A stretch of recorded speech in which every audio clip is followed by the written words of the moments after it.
구원의 하나님 이런 제목으로 말씀을 증거하도록 하겠습니다. 이제 오늘 성탄절 아침입니다.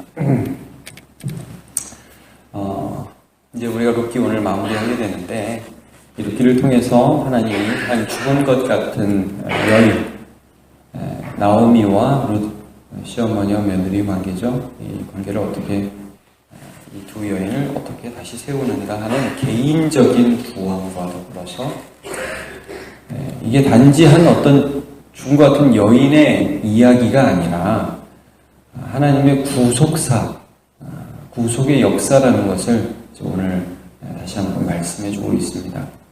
오늘 본문의 그 내용은 어떤 부분인지 여러분이 좀 계속 살펴봐서 아시겠지만, 룻과 나오미가 죽은 것 같은 이 여인 둘이 모압 땅에서 다시 이스라엘로, 특별히 베들레헴이라는 땅으로 다시 돌아오죠. 베들레헴이라는 것도 여러분 의미 있는 단어입니다. 의미 있는 도시입니다. 다윗의 고향이기도 하고, 더 나아가서 오늘 이제 베들레헴이 여기서 나오는 거예요. 나오미의 고향이기도 하고, 나중에는 누가 태어나냐면 예수님이 태어나는 곳이 되죠. 자, 이 베들레헴으로 다시 이주해 왔는데, 여기서 그냥 이렇게 슬프게 나오미, 기쁨의 여인이 아니라 마라, 슬픔의 여인으로 죽을 뻔했는데, 우연같이 보아스를 만났단 말이죠. 근데 이 보아스를 통해서 하나님이 은혜를 주십니다. 그래서 이 여인이 살아나게 돼요. 기업 물을 자, 고엘 제도라고 그랬는데, 어려움을 당한 친척의 모든 것들을 사고, 또 그 재산을 살 뿐 아니라 결혼까지 해서 자손을 낳아주는 그런 제도, 이 기업 무르는 제도, 기업 무르는다는 것은 구속이라고 그랬죠. 그래서 이런 제도를 통해서 살아나게 되는데, 결국 이 기업 무를 자 중에 보아스가 가까운 친척이었지만, 어제 본문에 나온 게 뭐냐면 보아스보다 더 가까운 친척이 있어서 보아스가 이 문제를 먼저 해결하려고 한다. 그래서 나오미에게 룻이 집에 돌아오니까, 야, 너 좀 앉아있어라, 일이 곧 해결될 거다라는 기대감을 가지는 것으로 어제 본문이 끝났습니다. 오늘 본문은 어떤 본문이냐면, 그래서 이제 보아스가 룻이 자기에게 청혼을 한 것을 이제 보고서, 네가 젊은 남자 따라가지 않고 나한테 이렇게 왔다, 잘했다 하면서, 근데 이제 기업 물을 자가, 가까운 자가 더 있으니까 이걸 해결한다. 그래서 기업 물을 자를 찾아갔어요. 갔는데, 이제 오늘 본문은 뭐냐면, 어제는 이제 또 물을래? 그러니까 처음에 물은다고 하다가 결혼까지 해야 돼. 그러니까 손해날까봐 못하겠다. 그러면 증인을 세워서 법적 절차를 밟는 장면입니다. 오늘 장면. 두 가지 절차가 나오는데, 첫 번째는 이제 그 기업 물을 자의 첫 번째 권리를 가지고 있던 사람이 신발을 벗어줍니다. 그게 뭐냐면, 여러분, 신이라는 게 땅을 밟는 것이잖아요. 그러니까 그 땅에 대한 권리를 내가 너한테 양보한다, 이런 뜻입니다. 그래서 첫 번째 절차는 그 신을 벗어주는 전례에 따라서 보아스에게 그 신을 벗어주는 것. 두 번째는 이제 증인들의 공식적인 증언을 받는 것입니다. 근데 이제 그 증언을 받는 과정을 보니까 단지 이제 선서가 아니라 축복이 되거든요. 자, 우리 11절과 12절을 한번 보시면요. 여기 이 축복이 그 집안의 예를 들어서, 너네 집안이 이렇게 됐으면 좋겠다 하면서 이스라엘, 그 다음에 유다 집이 나옵니다. 자, 11절을 먼저 보죠. 11절 시작. 성문에 있는 모든 백성과 장로들이 이르되, 우리가 증인이 되나니 여호와께서 내 집에 들어가는 여인으로 이스라엘의 집을 세운 라헬과 레아 두 사람 같게 하시고, 내가 에브랏에서 유력하고 베들레헴에서 유명하시기를 원하며, 이렇게 나오죠. 자, 여기 보면 이스라엘의 집을 세운 라헬과 레아, 이렇게 나옵니다. 여러분, 이스라엘이라는 것은 정말 이스라엘 민족을, 여기서는 이스라엘 민족의 조상 야곱을 가리키는 거거든요. 야곱의 두 아내 라헬과 레아. 여러분, 이게 뭐냐면, 우리가 야곱을 알잖아요. 야곱이 어떻게 라헬과 레아와 결혼하게 됐는가. 형 에서에게 쫓겨서 바단 아람으로 이주해서, 자기 삼촌이 누군지 한 번도 본 적이 없는데, 거기를 무작정 거기를 가는 겁니다. 가다가 이제 베델에서 꿈에 하나님을 만나죠. 사닥다리가 하늘과 땅에 이어지고 전사가 오르락 내리락 하면서 네가 반드시 돌아올 것이다. 야곱이 그 하나님 만나고 거기 갑니다. 가서 제일 처음 만난 게 누구냐면 라헬입니다. 라헬. 그래서 라헬이 양들 데리고 물 먹이러 올 때 그 라헬을 만나요. 그래가지고 그때부터 라헬에게 사랑에 빠져가지고 7년을 일하고, 그런데 우여곡절 끝에 레아 라헬과 결혼해서 야곱이 결국 몇 명의 자녀를 낳냐 하면 아들 12명, 딸 1명. 야곱은 그걸 기대할 수 없는 사람이었어요. 근데 하나님이 그에게 12지파의 조상이 되는 12명의 아들을 주셨고 야곱이 민족이 됩니다. 그게 지금 이스라엘 민족이에요. 이들이 축복하는 이스라엘 민족이 되었습니다. 그러니까 보아스, 너 이 룻이라는 여자와 결혼을 해서 이제 자녀를 낳으면 이 룻도 그렇고 너희 집안도 그렇고 우리가 사람의 힘으로 기대할 수 없는 그런 자손이 너를 통해서 생겨나기를 축복한다. 이거죠. 오늘 본문이 뭐냐면 진짜 그렇게 됐다 이거예요. 결국 그래서 이 보아스를 통해서 누가 나왔느냐? 족보가 쭉 나오잖아요. 결국 누가 나와요? 다윗이 나와요. 우리가 더 나가서는 그 다윗을 통해서 결국 또 누가 나와요? 예수 그리스도가 나와요. 이게 구속의 역사가 흘러간다는 거예요. 그 개인적인 회복이 결국은 구속의 역사까지 이어지는데, 자, 그 다음 얘도 한번 볼게요. 12절. 그 다음은 또 누가 나오냐면 이스라엘의 네 번째 아들인 유다가 나와요. 유다. 근데 이제 유다 유다 이름도 나오고, 유다가 같이 아기를 낳게 된 유다의 아내라고 하긴 그렇지만 일단 다말에 대한 말씀이 나옵니다. 12절 한번 같이 보죠. 시작. 여호와께서 이 젊은 여자로 말미암아 내게 상속자를 주사 내 집이 다말이 유다에게 낳아준 베레스의 집과 같게 하시기를 원하노라 하니라. 자, 이 베레스, 유다, 다말, 창세기 38장에 나오죠. 굉장히 중요한 말씀입니다. 창세기 38장이 굉장히 생뚱맞게 요 기사가 기록되어 있어요.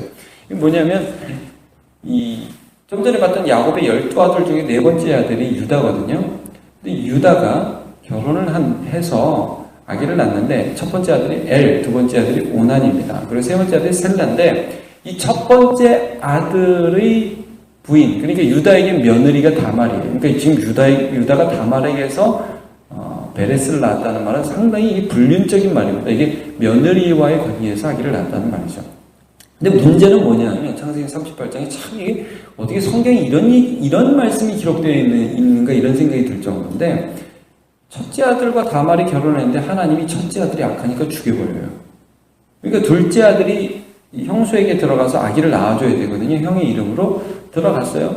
동침을 하는데 이 둘째 아들도 악해요. 그래서 이 형수와의 형적 관계에서 땅에다 설정을 해버립니다. 여호와께서 이 둘째 아들도 죽여버려요. 그러니까 이 아빠가 겁이 나는 거죠. 아버지 유다가 야, 이 둘째도 죽었다. 셋째도 얘한테 줬다가는 이 여자가 문제다. 이런 편견을 가지게 되는 거예요. 그래서 다말을 이제 그냥 생과부로 그냥 죽게 하려고 멀리 보내버립니다. 다말이 이러다가 그냥 죽겠다. 그러니까 어떤 묘책을 쓰느냐. 자기가 창녀인 척하고 아버지 앞에 시아버지 앞에 나타나는 거예요. 그래서 시아버지가 창녀인 줄 착각하고 다말을 범해서 생긴 자녀가 베레스와 세라입니다. 쌍둥이가 태어나요. 말도 안 되죠? 근데 놀라운 건 유다가 하나님의 복을 받게 되잖아요. 그래서 르우벤이 혈통적 장자지만 가문으로서는 유다가 장자 가문이 되잖아요. 지금 그 장자 가문의 베레스가 엘과 오난 셀라가 장자가 아니에요. 베레스가 장자가 돼요. 그래서 베레스를 통해서 쭉 이제 유다 가문이 부흥하게 되거든요. 이게 뭐냐면요. 하나님은 한 가문을 일으키시는데 죽은 것 같은 사람을 통해서 이런 여자들을 통해서 가문을 일으키시더라. 내가 성읍의 장로들 증인들이 보니까 이 나오미와 룻 말도 안 되는 이 여인들을 통해서 너 베레스 네가 구원자가 돼가지고 이 이스라엘의 역사에 있었던 이런 구원의 역사들이 너희의 가문에도 일어나기를 축복한다. 여러분 나중에 이제 애가 나옵니다. 이름이 오벳이라고 지어가지고 이제 나오미가 그의 양육자가 되어서 이 말도 안 되는 하나님의 구원을 기뻐하잖아요. 자, 우리 오늘 성탄절인데 마태복음 1장만 잠깐 살펴보겠습니다. 마태복음 1장으로 한번 가보시죠. 우리가 흔히 마태복음 1장 그러면 거기 족보가 많이 나오는데, 특별히 여러분 이 족보를 보실 때 아브라함과 다윗의 자손 예수 그리스도의 세계라, 예수 그리스도의 계보라 하면서 쭉 보시고 여자들의 이름을 눈여겨볼 필요가 있습니다. 3절을 한번 보시죠. 마태복음 1장 3절 같이 보죠. 시작. 유다는 다말에게서 베레스와 세르를 낳고, 베레스는 헤스론을 낳고, 헤스론은 람을 낳고. 오늘 지금 본 그 족보가 여기 똑같이 나옵니다. 좀 전에 그 룻기에서 보셨죠? 보면 유다는 다말에게서 베레스와 세르를 낳고, 그 베레스. 예수님의 조상이 됐다는 거예요. 자, 그 다음에 몇 절을 또 보시냐면 5절을 한번 보시죠. 같이 볼까요? 시작. 살몬은 라합에게서 보아스를 낳고, 보아스는 룻에게서 오벳을 낳고, 오벳은 이새를 낳고, 됐습니다. 이새는 다윗 왕을 낳게 되죠. 그러니까 하나님이 여기 이 여자들을 특별히 이 예수님의 족보에 여자들 몇을 기록해요. 그 중에 한 명이 아까 좀 전에 살펴본 것처럼 다말이라는 여자가 나와요. 유다의 며느리이자 유다를 통해서 아기를 낳게 된 그 여자. 그 다음에 좀 전에 본 룻이 나와요. 예수님의 족보에 룻이 나오고, 그 다음에 룻 바로 앞에 라합이 나오죠. 라합. 이 사람 누군지 여러분 기억하십니까? 여리고의 기생. 라합이 나옵니다. 그 다음에 또 누가 나오냐면요. 우리아의 아내 밧세바가 나옵니다. 그 다음에 보시면 이 여자 역시 다윗의 원래 본처가 아닙니다. 우리아의 아내였는데 다윗이 범한 여자입니다. 근데 이 여자가 이 솔로몬을 낳게 되죠. 그리고 나서 마리아입니다. 그러니까 이 예수님의 족보를 우리가 쭉 보면서 어떤 것을 알 수 있냐면 이 구원이라는 것이 이 여자들이 무슨 귀족이고 왕족이고 공주고 그런 여자들이 아닙니다.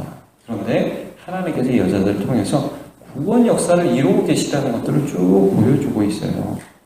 그러니까 여러분, 하나님 개인의 구원자이기도 하고 구원의 역사를 이루기도 하고 결국은 예수 그리스도를 통해서 우리에게 무엇을 하시고 계신가를 보여주는 겁니다. 우리의 행위에 근거해서 우리를 구원하시는 하나님이 아니시라 그의 은혜, 룻기의 주제 헤세드라고 그랬습니다. 언약적 사랑, 일방적으로 베푸시는 하나님의 은혜라고 그랬습니다. 그 은혜에 의하여 구원을 받았습니다.